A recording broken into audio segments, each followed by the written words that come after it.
Love. I mean, as in romantic love. What is it? What causes it exactly? Now, most of us have experienced some degree of love, or at least have been exposed to the expressions of love in poems, songs, plays, books, movies, operas, paintings, and in dance. However, no matter what we've experienced or how it's been described to us, like some mysterious force of the spirit, no one has ever explained what ignites those passionate flames of love. At least they haven't explained it scientifically. Now, we've already discovered the scientific existence of this phenomenon in humans. Let me explain.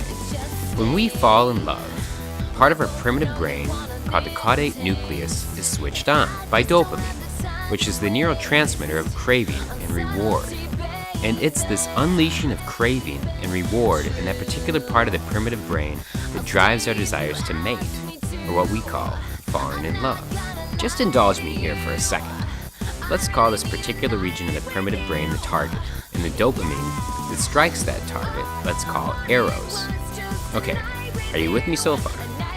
Now, the big question, the scientific mystery is, what's the source? I mean, what launches these Cupid's arrows?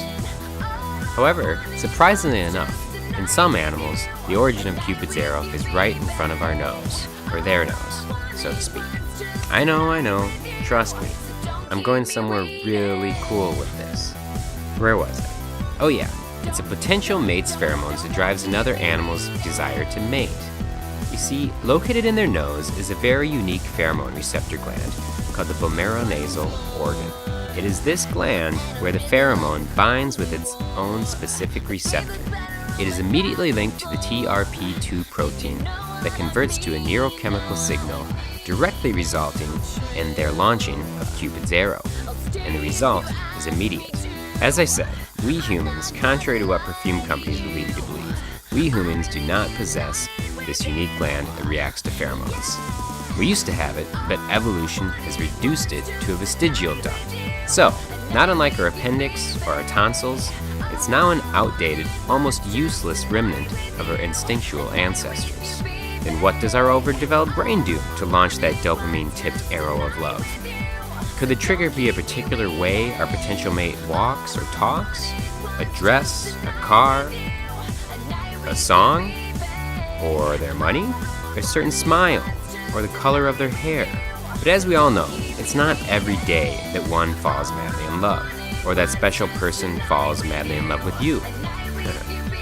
Of course, we mustn't forget when we do fall in love, the results can be too intense, sometimes even eclipsing the will to survive. And the passion is a double-edged sword, because it not only makes us feel euphoric, but it also drives us a little crazy. Poets and prophets, kings and chemists, for ages have been searching for the source of Cupid's arrow. And for the scientist, just like it is for the poet, the quest for Cupid's arrow continues to this day. Unfortunately, it seems to fall in love may take the will of God. But you know what, gang? All this really does matter.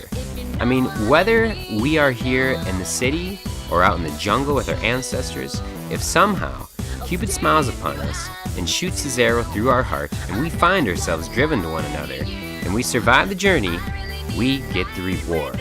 And that's the only thing that matters, isn't it?